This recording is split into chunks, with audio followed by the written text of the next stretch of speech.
നമസ്കാരം. മലയാളി വാർത്തയിലേക്ക് സ്വാഗതം. കേരളത്തിലെ ആഭ്യന്തര വകുപ്പിനെയും പാർട്ടിയെയും ഒരുപോലെ കുഴപ്പത്തിലാക്കുന്ന പലതരം ബോംബുകളാണ് അൻവർ ഇപ്പോൾ പൊട്ടിച്ചുകൊണ്ടിരിക്കുന്നത്.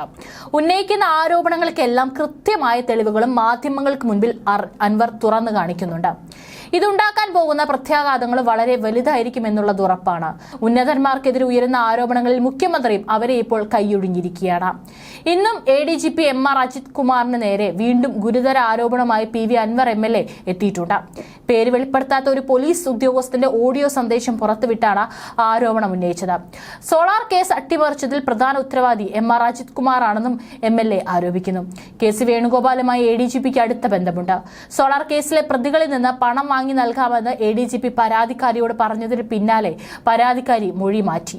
ജീവിക്കാൻ ആവശ്യമായ പണം പ്രതികളുടെ കയ്യിൽ നിന്ന് വാങ്ങി നൽകാമെന്നും അജിത് കുമാർ സരിതയ്ക്ക് ഉറപ്പ് നൽകിയിട്ടുണ്ടെന്നാണ് പറഞ്ഞിരിക്കുന്നത്. ഇതോടെ സരിത പല മൊഴികളും മാറ്റിയെന്നും പുതിയ ശബ്ദരേഖയിൽ വെളിപ്പെടുത്തുന്നു. MR അജിത് കുമാർ തിരുവനന്തപുരത്ത് കവടിയാറിൽ വലിയൊരു കൊട്ടാരം പണിയുന്നുണ്ടെന്നാണ് PV അൻവറിന്റെ മറ്റൊരു വലിയ ആരോപണം. കവടിയാറിൽ 12,000 ബാർ 15,000 ചതുരശ്ര അടി വിസ്തീർണമുള്ള വീടാണ് പണിയുന്നത്. 10 സെന്റ് അജിത് കുമാറിന്റെ പേരിലും 12 സെന്റ് അദ്ദേഹത്തിന്റെ ഭാര്യ സഹോദരന്റെ പേരിലുമാണ് രജിസ്റ്റർ ചെയ്തത്. 12,000 സ്ക്വയർ ഫീറ്റ് വീടാണ് നിർമ്മിക്കുന്നതെന്നാണ് വിവരം. 60 ലക്ഷം രൂപ വരെയാണ് സെന്റിന് വില. ലുലു ഗ്രൂപ്പ് ചെയർമാന്റെ സ്ഥലത്തിന് തൊട്ടടുത്താണിതെന്നും PV അൻവർ ആരോപിച്ചു. സോളാർ കേസ് അട്ടിമറിച്ചതിലും പ്രധാന ഉത്തരവാദി MR അജിത് കുമാർ ആണെന്നും MLA ആരോപിക്കുന്നുണ്ട്. MR അജിത് കുമാർ തിരുവനന്തപുരത്ത് കവടിയാർ വലിയ കൊട്ടാരം പണിയുന്നുണ്ടെന്നാണ് മറ്റൊരു പ്രധാന ആരോപണവും. ഏതായാലും എടവണ്ണ കേസിലും നിരപരാധിയെ കുടുക്കി KC വേണുഗോപാലുമായും ADGPക്ക് അടുത്ത ബന്ധമുണ്ടെന്നും PV അൻവർ ആരോപിക്കുന്നുണ്ട്. സോളാർ കേസിലെ പ്രതികളിൽ നിന്നും പണം വാങ്ങി നൽകാമെന്നും ADGP പരാതിക്കാരിയോട് പറഞ്ഞതിന് പിന്നാലെ പരാതിക്കാരി മൊഴി മാറ്റിയെന്നാണ് പുതിയ ശബ്ദരേഖയിലെ വെളിപ്പെടുത്തൽ. എടവണ്ണ കേസിലും MR അജിത് കുമാറിന്റെ പങ്ക് PV അൻവർ ആരോപിക്കുന്നുണ്ട്. നിരപരാധിയെ MR അജിത് കുമാർ കുടുക്കി.